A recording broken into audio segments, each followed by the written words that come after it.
August 12ஆம் தேதி ஆடி அமாவாசை புதன்கிழமையில வந்திருக்கு. அன்றைய தினம் கட்டாயம் நம்ம வாங்க வேண்டிய பொருட்கள் என்ன அப்படிங்கறத தெரிஞ்சுக்கலாம். இந்த பொருட்கள் மூலமா உங்க வீட்டுல லக்ஷ்மி கடாட்சம் அதிகரிக்கும். அது மட்டும் இல்லாம நில வாசல்ல அன்றைய தினம் இரவு இந்த பொருட்களை நீங்க வைங்க. எப்ப வேண்டுமானாலும் நீங்க வைக்கலாம் இரவு. ஏன் அப்படின்னா இந்த நாள்ல ஆடி அமாவாசையும் இருக்கு, இரவு பாத்தீங்கன்னா சூரிய கிரகணமும் வருது. அந்த நேரத்துல நம்ம இந்த பொருட்களை வைத்து இப்படி வேண்டிக் கொண்டோம் அப்படின்னா நம்ம கேட்டது நடக்கும். ஆடி மாதம் வந்துட்டாவே அந்த மாதம் முழுக்க ஒரு தெய்வீக வழிபாடு நிறைந்த மாதமாக இருக்கும். ஆனா பித்ருக்களுக்காக நம்மளுடைய முன்னோர்களுக்காக நாம கடைபிடிக்க வேண்டிய விரதம் இருக்க வேண்டிய ஒரு நாள் அப்படின்னு பாத்தீங்கன்னா இந்த ஆடி அமாவாசை. மற்ற அமாவாசையில நீங்க முக்கியத்துவம் தரலைனா கூட இந்த ஆடி அமாவாசை, புரட்டாசி அமாவாசை, தை அமாவாசை இதுக்கு நம்ம முக்கியத்துவம் தரணும். இந்த நாள்ல இந்த பொருட்கள் எல்லாம் வாங்கி வச்சா நமக்கு செல்வம் சேருமா அப்படின்னு நினைப்பீங்க. இது ஒரு மங்களகரமான நாளா அப்படின்னு முதல்ல நினைப்பீங்க. அமாவாசையில எந்த சுபகாரியங்களை வேண்டுமானாலும் செய்யலாம், கல்யாணத்தை தவிர. இந்த தெலுங்கு, கர்நாடகா இந்த பக்கம்லாம் போய் பார்த்தீங்கன்னா அமாவாசையில அவ்வளவு முக்கியத்துவம் கொடுப்பாங்க. அது ஒரு மங்களகரமான நாளாக அவங்க நினைப்பாங்க. இந்த ஆடி அமாவாசையில இந்த பொருட்களை இன்றைய தினம் நம்ம வாங்கி வச்சோம் அப்படின்னா, அதுவும் புதன்கிழமையில வருது இல்லையா, அதனால இது கூடுதல் விசேஷம். ஏன் அப்படின்னா புதன் பகவான் தான் நமக்கு ஞானத்தை தரக்கூடியவர், அறிவை தரக்கூடியவர். தொழில் வியாபாரம் இதெல்லாம் உங்களுக்கு நல்ல லாபகரமா இல்லை அப்படின்னா இந்த புத பகவானை வேண்டிக்கணும். இவரோட அருள் இருந்தாதான் உங்களுக்கு தொழில்ல நல்ல லாபம் கிடைக்கும். வேலையில இருக்கிறவங்களா இருந்தாலும் உங்களுக்கு ப்ரமோஷன் கிடைக்கணும், நல்ல ஒரு உத்தியோகம் கிடைக்கணும் அப்படின்னா இந்த புத பகவானோட அருள் வேணும். ஞானம் அறிவை தரக்கூடியவர் அவர் இல்லையா. இந்த ஆடி அமாவாசை என்று நம்ம பித்ருக்கள் வழிபாடு செய்வது போல குலதெய்வ வழிபாடும் நம்ம செய்யணும். ஏன்னா இந்த குலதெய்வம் அப்படிங்கிறது நம்மளுடைய முன்னோர்கள் தான். வழி வழியா முன்னோர்களுக்கு தெய்வமாக தாயாக இருந்தது நம்மளுடைய முன்னோர்கள். அதனால குலதெய்வ வழிபாடு ரொம்ப முக்கியத்துவம் தரணும். குலதெய்வ கோவிலுக்கு போக முடியலன்னா கூட பரவாயில்ல, நான் சொல்லக்கூடிய இந்த 2 பொருளை நீங்க நில வாசல்ல உங்க குலதெய்வத்தை வேண்டிக்கிட்டு வைங்க போதும். நிலவாசல்ல ஏன் இதை வைக்கணும் அப்படின்னா நம்மளுடைய குலதெய்வமும் சரி இஷ்ட தெய்வமும் சரி அந்த நிலவாசல்ல தான் குடியிருக்கும். எந்த ஒரு நல்ல சக்தியா இருந்தாலும் தீய சக்தியா இருந்தாலும் இந்த குலதெய்வத்தோட அனுமதி பெற்றுதான் நம்ம வீட்டுக்குள்ளேயே நுழைய முடியும். அந்த குலதெய்வம் வாசம் செய்யக்கூடிய இந்த நிலவாசல்ல ஆடி மாசத்துல நம்மளுடைய முன்னோர்களாக இருக்கக்கூடிய இந்த குலதெய்வத்துக்கு நிலவாசல்ல இந்த பொருட்களை நம்ம வைக்கணும். ஆகஸ்ட் 12ஆம் தேதி புதன்கிழமை சூரிய கிரகணம் இரவு 9 மணிக்கு ஆரம்பிச்சு 1:27 அதிகாலை வரையும் இருக்கு. அமாவாசை திதியானது அதிகாலை 2 மணிக்கே ஆரம்பிச்சு அடுத்த நாள் 13ஆம் தேதி வியாழக்கிழமை அதிகாலை 12 மணி வரையும் இருக்கு. இப்போ நம்ம புதன்கிழமை பார்த்தீங்கன்னா அமாவாசை அன்றைய தினம் முழுவதுமாக இருக்கு, இரவு முழுவதும் இருக்கு.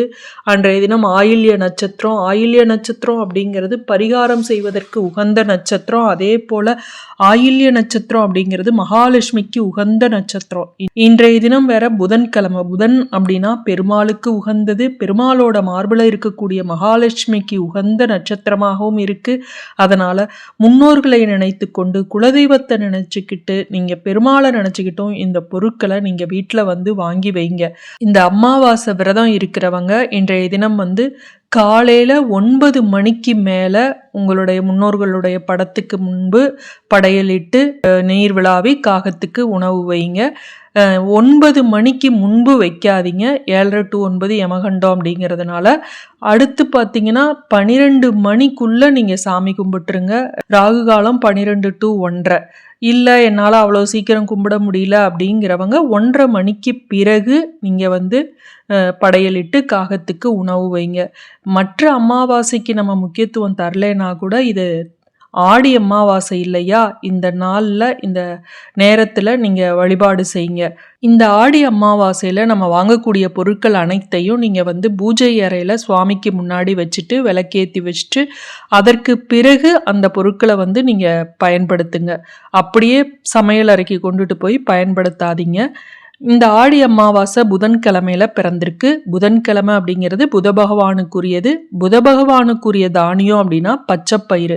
அந்த பச்சைப்பயிரை நீங்க 1/4 கிலோ வாங்கினாலும் சரி, 1/2 கிலோ வாங்கினாலும் சரி, 10 ரூபாய்க்கு வாங்கினாலும் சரி, அந்த தானியத்துக்கு ரொம்ப ரொம்ப சக்தி இருக்கு. இன்றைய தினம் வாங்கணும் அப்படின்னா இந்த பச்சை பயிரை வாங்கிட்டு வந்து நீங்க வீட்டுல வந்து பூஜை அறையில வச்சுட்டு சூடம் காமிச்சிட்டு அதற்கு பிறகு நீங்க பயன்படுத்துங்க.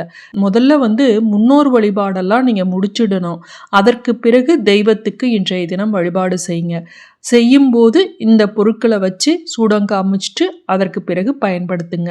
அடுத்தது இன்றைய தினம் நம்ம வாங்க வேண்டிய பொருள் என்ன அப்படின்னா, புதன் அப்படின்னாவே பெருமாளுக்கு உகந்த ஒரு நாள். பெருமாளுக்கு உகந்தது என்ன? துளசி இலைகள்.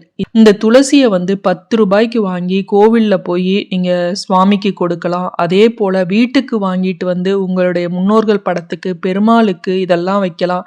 பூஜை அறையில தண்ணி வச்சிருப்பீங்க இல்லையா, அந்த தண்ணீர்ல வந்து துளசி இலையை இன்றைய தினம் போட்டு வைங்க. அதே போல முன்னோர்கள் படத்துக்கிட்ட தண்ணி வச்சிருந்தீங்கனாலும் அதுல துளசி இலைகளை போட்டு வைங்க. அடுத்தது இன்றைய தினம் புதன்கிழமையில நம்ம வாங்க வேண்டிய பொருள் அப்படின்னா, புதன் அப்படின்னாவே தடைகளை அகற்றக்கூடிய விநாயக பெருமானுக்குரிய நாள். விநாயகருக்கு மிகவும் உகந்த ஒரு பொருள் அப்படின்னா சந்தனம். பிள்ளையாருக்கு சந்தன காப்பு செய்வாங்க இல்லையா, இந்த சந்தனம் அப்படிங்கிறது மிக மிக சக்தி வாய்ந்த ஒரு தெய்வீக சம்பந்தப்பட்ட பொருள். நெத்தியில வச்சோம் தினம் அப்படின்னா நமக்கு நேர்மறை எண்ணங்கள் அதிகரிக்கும். அதனாலதான் கேரளாக்காரவங்கலாம் பாருங்க டெய்லி நெத்தியில அந்த சந்தனத்தை வைப்பாங்க. இந்த சந்தனத்தை நீங்க வீட்டில் வாங்கிட்டு வந்து நல்ல ஒரிஜினல் சந்தனமா இருக்கணும். டூப்ளிகேட் சந்தனம்லாம் விற்கிது இல்லை, அதை வாங்காதீங்க. நல்ல சந்தன பவுடரா கேட்டு வாசம் மிகுந்த சந்தனத்தை வாங்கிட்டு வந்து வீட்டில் வந்து வைங்க. சந்தன கட்டை கூட நீங்க வாங்கி வைக்கலாம், அது உங்களுடைய விருப்பம். சாதாரண கடையில இருக்கக்கூடிய சந்தன வில்ல இருக்கு இல்லையா, அதை வாங்கிட்டு வராதிங்க. வெட்டிவேர் இருக்கு இல்லையா, இந்த வெட்டிவேரை வந்து 10 ரூபாய்க்கு வாங்கினாலும் சரி, இல்லை உங்களால எவ்வளவு முடியுதோ அவ்வளோ வாங்கிட்டு வந்து வீட்டில் பூஜை அறையில வைங்க. இந்த வெட்டிவேர் அப்படிங்கிறது விநாயக பெருமானுக்கு உகந்தது. வெட்டிவேர் விநாயகர்னு செஞ்சு கடைகள்லாம் விற்கும் பாருங்க. இந்த வெட்டிவேர் மாலையை வந்து சுவாமிக்கு அணிவிச்சோம் அப்படின்னா நம்ம வேண்டியது நடக்கும் அப்படின்னு சொல்லுவாங்க. வீட்டில் வந்து நிலவாசல்ல கூட வெட்டிவேர் மாலையை சில பேர் வச்சிருப்பாங்க. இந்த வெட்டிவேரை உங்களால் முடிஞ்சது இன்றைய தினம் ஆடி அமாவாசையில புதன்கிழமையில நீங்க வாங்கிட்டு வந்து வைங்க. அடுத்தது மறிக்கொழுந்து 10 ரூபாய் கொடுத்தீங்கன்னா தாராளமாக கொடுப்பாங்க. ஆனால் கிடைக்குமான்னு தெரியல எல்லாருக்கும். இது கிடைக்கிறவங்க வாங்கிட்டு வந்து வீட்டில் வச்சுட்டு அதில் கொஞ்சம் எடுத்து 1 ரூபாய் காயின் அதில் வச்சு பீரோவில் இன்றைய தினம் வந்து உங்களுடைய குலதெய்வத்தையும் உங்களுடைய முன்னோர்களையும் நினச்சிக்கிட்டு மகாலட்சுமி தாயாரையும் பெருமாளையும் நினச்சிக்கிட்டு எனக்கு பணம் பெருக வேண்டும், என் வீட்டில் செல்வம் பெருக வேண்டும் அப்படின்னு வேண்டிக்கிட்டு பீரோவில் வந்து லாக்கரில் இதை கொஞ்சோண்டு வச்சுருங்க. பணம் வைக்கக்கூடிய கேஷ்பேக் இருக்கும் இல்லையா, அதில் கொஞ்சம் வச்சுருங்க. உங்களுடைய பர்ஸ்லையும் இதை கொஞ்சம் போட்டு வச்சுக்கலாம். அடுத்தது இன்றைய தினம் வந்து எலுமிச்சம்பழம், இது வந்து தேவக்கனி அப்படின்னு சொல்லுவாங்க. இதை வந்து மாந்திரிக செயலுக்கும் பயன்படுத்துவாங்க, தாந்திரிக செயல், தெய்வத்துக்கு அனைத்துக்குமே இது நம்ம பயன்படுத்துவோம். இந்த எலுமிச்சம்பழம் ஒரு 10 ரூபாய்க்கு ஒரு பழம் வாங்கினா கூட போதும். இதை வாங்கிட்டு வந்து பூஜை அறையில வைத்து விட்டு அதை நீங்க சமையலுக்கு பயன்படுத்தலாம். சரி, இன்றைய தினம் நம்ம சூரிய கிரகணம் இரவு இருக்கு, அமாவாசையும் இருக்கு. அதனால இந்த சூரிய கிரகணம் நமக்கு தெரியாட்டியும் பரவாயில்ல, நம்ம முன்னோர்களை நினைச்சுக்கிட்டோம், சூரிய பகவானை நினைச்சுக்கிட்டோம் 2 செம்பருத்தி இலையில அல்லது 2 அகல் விளக்கு இல்லை 2 அரச இலை, இந்த இலைகளை எடுத்துக்கிட்டு அரிசி மாவு இருந்தா போதும், அதை ஒரு இலையில வச்சிருங்க.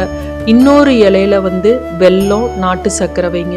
இந்த அரிசி மாவை வச்சோம் அப்படின்னாவே நம்ம வீட்டில் இருக்கக்கூடிய 7 ஜென்ம பாவம் விலகி பித்ரு தோஷம் விலகி நமக்கு செல்வ வளம் அதிகரிக்கும். இந்த அரிசி மாவு வந்து எறும்புக்கு போடுவது அப்படிங்கிறது மிகச்சிறந்த புண்ணிய பலனை நமக்கு தரும். இந்த அரிசி மாவு ஒரு இதில் வந்து நாட்டு சர்க்கரை, வெல்லம் இதை வச்சு நில வாசல்ல உங்களுடைய குலதெய்வத்தை மனதார நினைச்சு வேண்டிக்கிட்டு என் வீட்டில் இருக்கக்கூடிய பிரச்சனைகள் தீரணும், எனக்கு செல்வ வளம் அதிகரிக்கணும்னு வேண்டிக்கிட்டு உங்க குலதெய்வத்தை மனதார வேண்டிக் கொண்டு அதற்கு பிறகு இன்றைய தினம் வந்து சூரிய கிரகணம் இல்லையா, இந்த சூரிய கிரகணத்தின் போது நம்ம சொல்லக்கூடிய மந்திரம் வந்து பல லட்சம் மடங்கு புண்ணிய பலனை தரும். அதனால இன்றைய தினம் வந்து ஓம் மித்ராய நமக அல்லது ஓம் சூர்யாய நமக, ஓம் ஆதித்யாய நமக, ஓம் பாஸ்கராய நமக.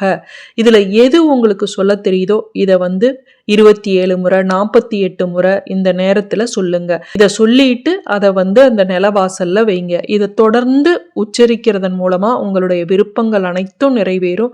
சூரிய கிரகணத்தின் போது நம்ம சொல்லக்கூடிய மந்திரங்களுக்கு அதிக சக்தி இருக்கு. புகழ், உயிர் சக்தி, தைரியம், அரசுத்துவம், அன்றாட வாழ்வில் மன உறுதி, இது மாதிரி பலவற்றை சூரிய பகவான் நமக்கு தருவாரு. நிலைவாசல்ல நம்ம வைத்திருக்கக்கூடிய இந்த பொருட்களை எறும்போ இல்லை ஏதோ ஒரு ஜீவராசி ஒரு 10 எறும்பு சாப்பிடட்டுமே, ஒரு 50 எறும்பு 100 எறும்புன்னு சாப்பிடும்போது அது சாப்பிட்டது இல்லையா, அதனுடைய புண்ணிய பலனானது நமக்கு பல மடங்கு கிடைக்கும். அதுவும் இது ஆடி அமாவாசை சூரிய கிரகணம் அப்படிங்கிறப்ப அந்த புண்ணிய பலன் நமக்கு சொல்லவே முடியாது, அந்த அளவுக்கு கிடைக்கும். இதை வைங்க, உங்களுடைய வேண்டுதல் சீக்கிரம் நிறைவேறும். நன்றி, வணக்கம்.